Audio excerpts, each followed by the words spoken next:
Y hoy vamos a conversar en exclusiva con un diputado y que es uno de los principales asesores del presidente de El Salvador aquí en el programa. Nos ha aceptado una entrevista. Muchas gracias, diputado, por estar con nosotros esta noche. ¿Qué tal, estimado? Un gusto estar aquí con ustedes y con el pueblo peruano, al que apreciamos muchísimo. Gracias. A ver, aquí se está hablando, le comentaba un poco a nuestro público, ¿no?, que ya lo sabe, sobre la posibilidad de tomar algunos aspectos de este plan que les está resultando a ustedes en cuanto a la lucha contra la violencia y la criminalidad allá en El Salvador, pero que se cuestiona en función a los derechos humanos. Hay más de 5.000 denuncias de detenciones arbitrarias en El Salvador. Sí hay voces como la de los derechos humanos, pero ¿quién te ha dicho o quién les ha dicho a esta gente de derechos humanos de que los buenos salvadoreños no teníamos derechos? Porque aquí no había derecho ni siquiera a la libre expresión. Aquí las maras, las pandillas, decían ver, oír y callar. En cada muro, cuando entrabas a una colonia, entrabas a un barrio, decía ver, oír y callar. Aquí no te podías ni expresar libremente o te mataban. No podías ejercer el libre tránsito, no podías caminar porque para entrar a tu colonia, a tu barrio, tenías que pagar 50 centavos de dólar al salir a trabajar y otros 50 centavos de dólar Y eso, de acuerdo, ¿sí? y que ha habido una reducción impresionante en lo que tiene que ver con la criminalidad es algo innegable, pero yo digo, eso a costa de un régimen de excepción donde sin mandato judicial te detienen y donde hay personas que no han tenido nada que ver con un acto delictivo y que han ido a la cárcel y que han tenido incluso que liberar reconociendo que se ha errado. Pero mira, eso pasa en el sistema judicial de cualquier país del mundo.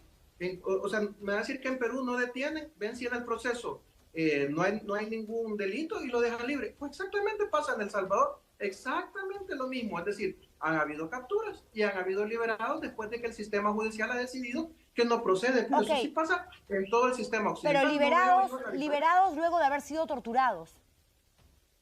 ¿Y quién dice que ha sido torturado? Se lo pregunto a usted, es una pregunta. No, yo porque veo que estás afirmando, pero aquí no veo que nadie diga que han sido torturados. Van a una prisión donde se les trata como pandilleros.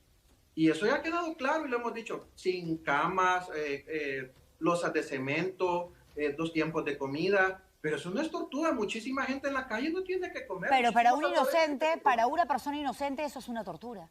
Desde que te están privando pero de tu libertad, es una tortura. entonces, ¿tú pensás que han bajado los índices de homicidios, han bajado los No. feminicidios, han bajado las extorsiones? Yo No, lo que no, creo es déjame que terminar, no se déjame terminar. puede O sea, si han justificar, no bajado se los puede índices porque justificar hemos el capturado éxito que se tiene inocentes. en materia de lucha contra la criminalidad, violentando los Te derechos pregunto, principales ¿vos crees que fundamentales de se un han ser humano. bajado los índices de homicidio y de extorsiones capturando inocentes? Evidentemente no se han capturado inocentes, se han capturado personas que tenían que ver con grupos criminales, porque los inocentes no matan, los inocentes no violan, De los acuerdo. inocentes no Y extorsionan. un juez salvadoreño, que ya no forma parte del Poder Judicial de su país, Juan Antonio Durán, concedió una entrevista, no sé si ayer y hoy, no recuerdo bien, a una radio local nacional, Radio Exitosa, y decía, no se puede sacrificar la justicia y los derechos humanos para combatir la delincuencia. Y él hablaba acerca de este plan Bukele, donde dice que todo fue premeditado para sacar justamente a magistrados que ponen por encima la vida, la libertad, el reconocimiento de la presunción de inocencia como parte de un argumento constitucional antes de cualquier plan, por más exitoso que sea, para ir contra los delincuentes, ir contra los criminales. Ese juez es conocido aquí en El Salvador como Tony Durán, uno de los jueces más corruptos, primo de uno de los políticos del FMLN, que es como que diga Sendero Luminoso, más corruptos, que por cierto anda huyendo. Pues esa es la clase de jueces que defendían el antiguo sistema judicial. Exactamente ese es el mejor caso que pudiste haber escogido para ponerme de ejemplo el tipo de jueces que estaban a cargo de nuestro sistema judicial. Claro, pero hoy en día los números que ustedes pueden presentar a muchos nos puede generar evidentemente cierta desconfianza porque tienen un manejo absoluto, casi, con los cambios que han hecho en el Poder Judicial, teniendo mayoría representativa en el Congreso, usted es diputado, con un presidente que pretende seguir gobernando como Bukele. Es decir, ¿dónde está el equilibrio de poderes? Todo el poder lo tiene Bukele y compañía. Pero lo decide la gente. La gente ha decidido, o sea, ¿tú crees que Bukele automáticamente va a ser presidente? Bukele va a ir a una reelección. Porque él va a ir a una reelección y si los salvadoreños quieren va a seguir. Es más, te aseguro que estuviera en la papeleta de tu país y allá los peruanos lo escogen.